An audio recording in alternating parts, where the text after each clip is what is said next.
In the year 1054, something extraordinary happened in the sky. Observers across the world noticed a new star, blazing so brightly it could be seen in broad daylight. Chinese court astronomers recorded it. Scholars across the Middle East noted it with astonishment. It even appeared in Native American cave paintings. For weeks, this mysterious light refused to fade. Nobody fully understood what they were witnessing. Today we know at that very moment a massive star 6,500 light-years away was taking its final breath, and the legacy it left behind is still expanding right now as you watch this video. Its name is the Crab Nebula. When most of us think about space, we imagine something frozen in time. Stars sitting unchanged for billions of years. Galaxies locked in place forever. But that's an illusion. The universe is in constant motion. We're simply too small and our lives too short to notice. That's exactly why what the Hubble Space Telescope has accomplished is one of the truly remarkable moments in the history of science. Hubble first imaged the Crab Nebula back in 1999. Then it came back, and came back again. For over 25 years it recorded the same object with the same precision. And what emerged from all those years of observation was extraordinary. We could watch a supernova expanding with human eyes within a single human lifetime, a time-lapse belonging to the universe itself.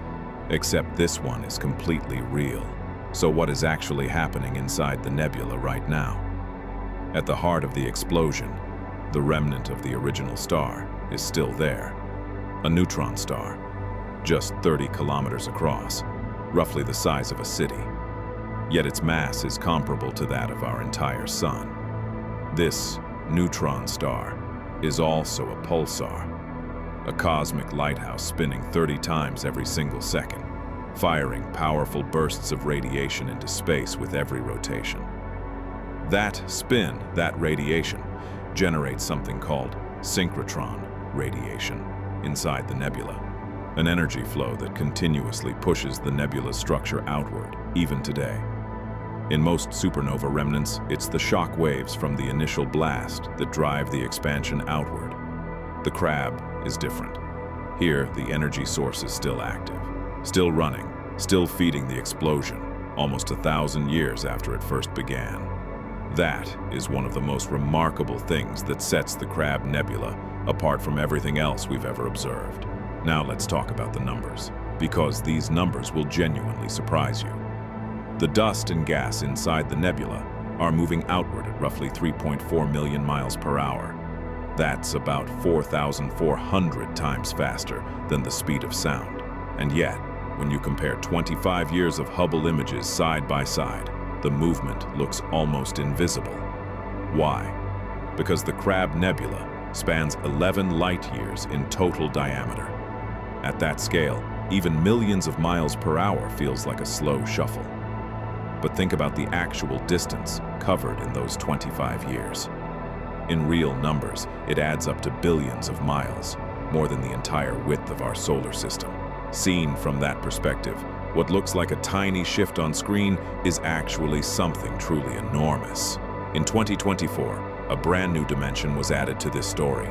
The James Webb Space Telescope released an infrared image of the Crab Nebula, and it genuinely stunned the scientific community. Structures that Hubble simply couldn't see suddenly appeared.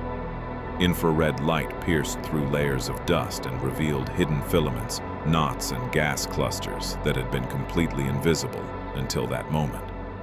We now have observations from two of the most powerful telescopes ever built.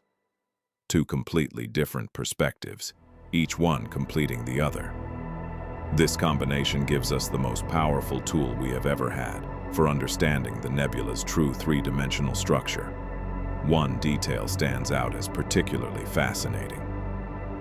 In the newest Hubble image, some filaments cast shadows, falling across the glowing synchrotron radiation behind them. This tells us those particular threads are sitting closer to our side of the nebula. Yet the brightest-looking filaments cast no shadows at all. That sounds like a paradox. But the explanation is this. Those brilliantly lit threads are actually positioned at the very back of the nebula, the farthest point from us. Brightness and proximity are not the same thing, and the universe is reminding us of that fact once again. Let's take a step back and really think about this. What did the people who saw that light in 1054 actually feel? There were no telescopes, no satellites. The laws of physics hadn't been written yet. Just a point of light appearing suddenly in the sky, refusing to fade for weeks on end. Did it inspire fear, curiosity, wonder? Probably all three. Today we are watching the direct continuation of that same event, the expanding remnant of that same expial,